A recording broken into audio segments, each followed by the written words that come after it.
Bonjour, je suis Céline Florent, la dirigeante du cabinet Delta Thérapie et je suis facilitatrice en changement de vie.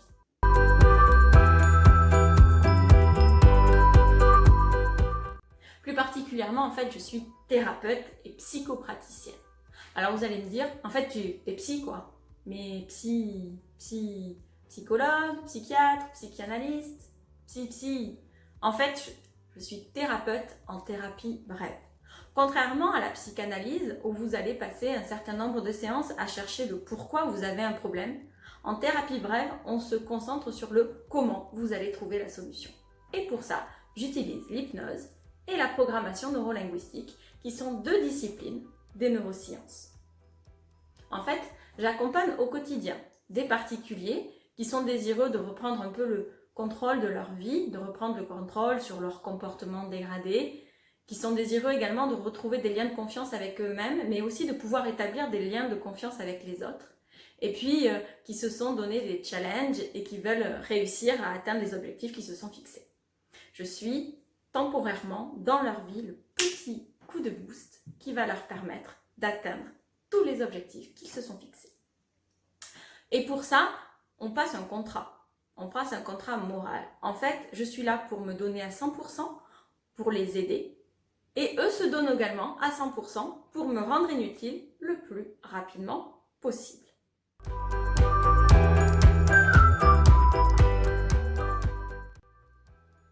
Mon travail dans ce contexte, il est bien particulier parce qu'en fait, lors du premier confinement, les hypnothérapeutes avaient été contraints de fermer les cabinets.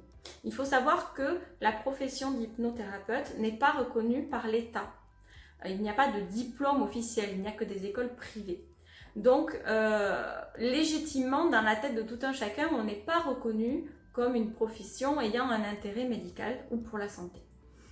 Or, pour ce confinement, les syndicats ont été directement discutés avec le ministre et il en est ressorti que la profession était indispensable au bien-être des Français. Nous avons donc eu l'autorisation de rester ouverts. Et pour nous, c'est un grand pas et une grande reconnaissance pour l'intérêt de notre profession.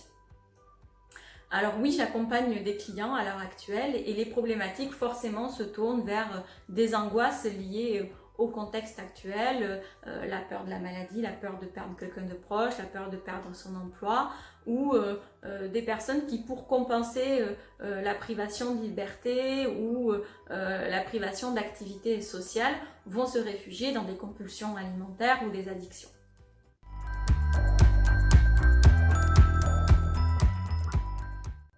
Et puis dans cette période difficile aussi, j'ai une grosse pensée pour nos personnels et nos soignants qui œuvrent au quotidien pour nous aider à rester en bonne santé. Et donc depuis le premier confinement déjà, j'ai passé un accord, j'ai passé un partenariat avec le comité social, l'amicale du pôle santé à Arcachon.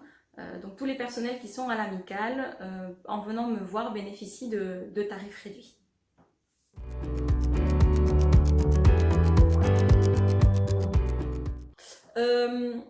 En fait, pour le dernier mot, pour le mot de la fin, j'ai envie de vous dire prenez soin de vous, prenez soin de vos proches, et pour ça, soyons dans l'entraide, dans la bienveillance. On va tous en sortir ensemble, on va tous dépasser cet événement ensemble, et si vous avez besoin, vous, de vous faire donner un petit coup de main pour pouvoir encore mieux aider les autres, je suis disponible, vous pouvez m'appeler. Bye bye!